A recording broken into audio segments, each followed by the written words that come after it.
Nếu chúng ta không nói chuyện trong một năm thì sẽ ra sao?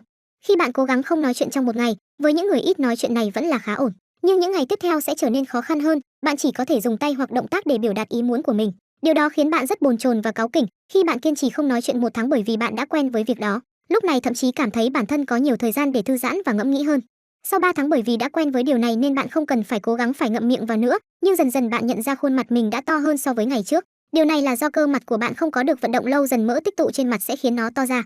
Khi bạn không nói chuyện trong 6 tháng, những người xung quanh bắt đầu tránh xa bạn bởi vì miệng bạn bắt đầu có hơi thở nặng mùi. Cuối cùng khi bạn không nói chuyện trong vòng 1 năm lúc này cơ thanh quản đã bị teo lại những sợi dây thanh âm sẽ không căng như độ căng vốn có. Lúc này giọng nói của bạn cao hơn âm mỏng và bạn sẽ phải cố gắng để nói được lưu loát trở lại. Vậy nếu chúng ta ngừng nói chuyện trong 10 năm thì sẽ ra sao?